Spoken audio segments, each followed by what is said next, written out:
You don't lose an avoidant because you don't love them enough. You lose them when your love starts to feel like pressure. And that's the part most people never really understand, because from the outside, it just looks like they don't care. They seem distant, emotionally unavailable, hard to reach. But underneath that, something more complicated is going on. When you move closer, their instinct is often to step back.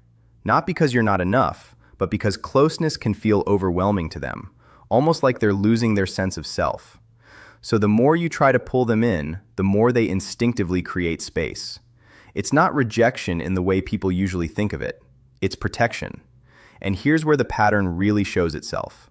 Most people respond to distance by trying harder. More messages, more explaining, more affection, more effort to close the gap. Exhales. It comes from care, from fear of losing them.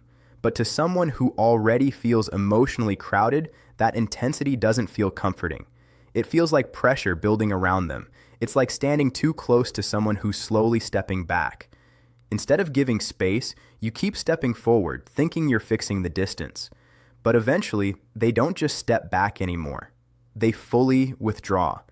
Not because your love is wrong, but because the way it's being expressed feels like it takes away their emotional breathing room. At the core of it, many avoidant patterns come from a deeper fear, not of love itself, but of what love might take away.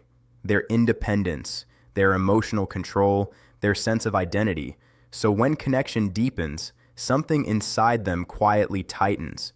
They don't always even notice it consciously. They just start to pull back, take longer to reply, seem less present, create small gaps. And when that space isn't respected, their system reads it as danger. This is too much. Step away. So they withdraw further. It's automatic, not calculated. A learned emotional reflex built over time. What makes this so misunderstood is that from your side, it feels like they're losing interest. But from their side, it feels like they're trying not to lose themselves. And because of that, reassurance alone often doesn't fix it.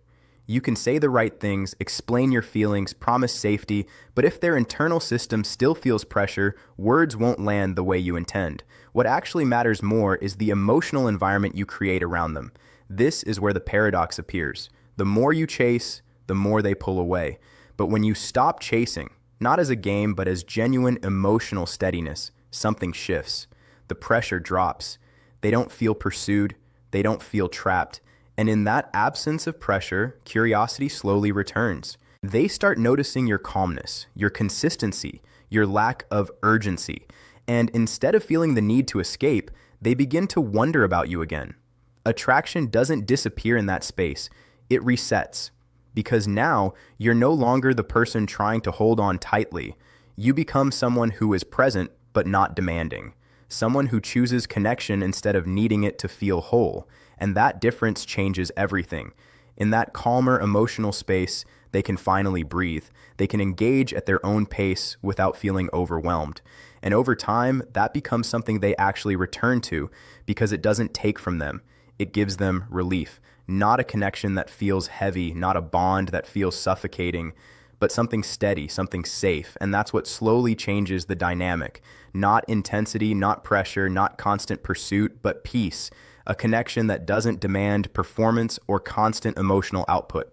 A connection where silence doesn't feel threatening, because when your presence is grounded and not reactive, it communicates something powerful without words. You're not here to control, you're not here to chase, you're not here to force anything. And for someone who's used to love feeling overwhelming, that kind of energy stands out. It feels different. It feels safer. And in that safety, they don't feel pushed away anymore. They start to feel willing to stay. And then something interesting begins to happen.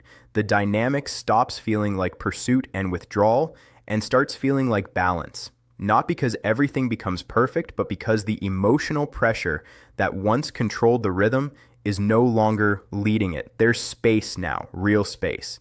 And in that space, both people begin to show up more honestly. They start to feel that closeness doesn't automatically mean losing themselves. That being with you doesn't require them to sacrifice their independence or feel emotionally trapped. And once that fear loses its intensity, something in them softens. Not all at once, not in a dramatic way, but gradually, through repeated moments where nothing is being demanded from them. And that's when their behavior begins to shift in ways that feel subtle but meaningful. They don't just pull away and disappear like before. They stay present a little longer. They open up in small pieces. They begin to respond with more consistency, not because they've been convinced, but because they no longer feel the same internal alarm going off. At the same time, your own state continues to matter just as much, because what keeps this connection stable is not intensity returning, but consistency staying. You're no longer operating from fear of loss. You're not trying to secure their attention. You're not trying to manage their emotions. You're simply present, steady, and grounded in yourself. And that changes everything about how they experience you. Because now, being close to you doesn't feel like pressure anymore. It feels like choice. It feels like something they can enter and leave without being controlled, which ironically makes them more willing to stay.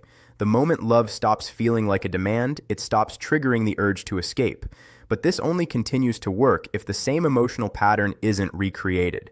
The moment urgency returns, the moment expectations start to rise too quickly, the old cycle can restart. That's why consistency matters more than intensity.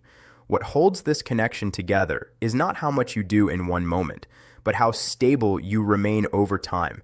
And as this stability continues, something deeper develops beneath the surface. Trust begins to form. Not the kind of trust that comes from words or promises, but the kind that is built through experience. Through moments where they reached out and didn't feel overwhelmed. Through moments where they stayed close and didn't feel controlled. Through moments where connection felt safe instead of consuming. Slowly, their nervous system begins to learn a new pattern. That closeness doesn't automatically mean danger. That emotional intimacy doesn't always lead to loss of self. And that realization is what allows them to stay present in a way they couldn't before. At the same time, you also become clearer within yourself. You're not chasing emotional certainty anymore. You're not dependent on constant reassurance. You're open, but not attached. Caring, but not controlled by it. And that emotional balance is what keeps the entire dynamic from collapsing back into old patterns. Because in the end, what makes this work isn't trying harder. It isn't proving more. It isn't pushing for clarity before it naturally arrives. It's the ability to stay grounded while allowing connection to unfold at its own pace. And when both people begin to meet each other in that space, without pressure, without fear, without urgency, something real starts to form. Not a connection built on anxiety or chasing, but one built on steadiness, on choice, on safety that doesn't demand sacrifice. And that is the point where love stops feeling like something you have to secure and starts becoming something that naturally stays. They begin to feel a quiet kind of fear, not the anxious, reactive type, but a deeper internal realization that what they once kept at a distance is now something they actually value, something different from what they're used to. And when they notice you're not chasing, not clinging, not emotionally dependent on them, it creates a subtle awareness that you could leave at any time, not out of anger, but because you are complete on your own, and that awareness changes everything. Because now, instead of you constantly questioning where you stand, they begin to reflect on it themselves. They start paying closer attention. They put in more effort, not out of obligation, but because they don't want to lose something that's starting to matter to them in a real way. What was once one-sided begins to shift into something mutual, more balanced, and more intentionally chosen. And in that shift, one truth becomes undeniable. You never needed to force love, chase validation, or prove your worth to be seen. The only thing that truly changed the dynamic was how you showed up. You stopped filling every silence. You stopped reacting emotionally to every shift. You stopped trying to control the outcome. Instead, you offered connection without pressure and presence without demand. In doing that, you didn't just change how they saw you, you changed how they experienced connection itself. You became something steady in a place where they were used to emotional intensity. And once someone experiences that kind of calm presence, it doesn't disappear easily. It stays in their awareness. It lingers. It slowly grows into something they begin to value more than they expected. And then something subtle starts to happen. They begin to fear losing you in a quiet, unspoken way, not through panic, but through realization, because the connection that once felt optional now feels meaningful. And when they sense that you're not attached in a dependent way, that you could walk away without breaking yourself, it creates a shift in their attention. They start leaning in more, observing more, investing more, not because they're being pushed, but because they're choosing to. At this point, attraction deepens into something more stable. The dynamic is no longer built on pursuit and withdrawal. It becomes more mutual, more grounded, and more real. But this is also where things can easily be misunderstood. Because as they start to come closer, it's tempting to respond with intensity again, to ask for clarity, to seek reassurance, to match their growing interest with emotional urgency. And that's exactly what can restart the old cycle. The moment pressure returns, distance often follows. The difference now is your awareness. Instead of reacting, you stay steady. You let things unfold without forcing definition too early. You understand that connection like this doesn't grow in straight lines. It moves forward, pauses, shifts, and sometimes steps back before it stabilizes again. And when you stop treating those shifts as problems, you stop losing your center. Over time, something deeper begins to form. Trust. Not the kind built on words or promises, but the kind built on repeated experiences of safety. Moments where they reached out and didn't feel overwhelmed. Moments where they stayed present and didn't feel controlled. Moments where they could simply exist in the connection without pressure to perform emotionally. Slowly, they begin to learn a new internal truth. Closeness doesn't automatically mean loss of self. And that realization is what allows them to stay longer, engage more naturally, and open up in ways they once avoided. Not all at once, but gradually in small, consistent steps that are easy to overlook if you're only looking for dramatic change. At the same time, you also shift internally. You stop overanalyzing every interaction. You stop waiting for certainty. You stop trying to secure emotional outcomes. Instead, you become grounded in your own life again. Present, calm, and emotionally self-contained. And that changes your energy completely, because now the connection is no longer something you're trying to hold tightly. It becomes something you experience, not something you chase, something that adds to your life instead of defining it. And that is what keeps drawing them closer. Not pressure, not intensity, not emotional demand, but stability, familiarity, safety without control.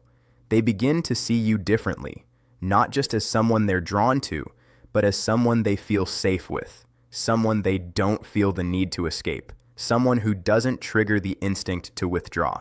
And when all of that comes together, something rare forms, a connection that isn't driven by anxiety or pursuit, but by steadiness, mutual awareness, and choice. And that's when the real shift becomes clear.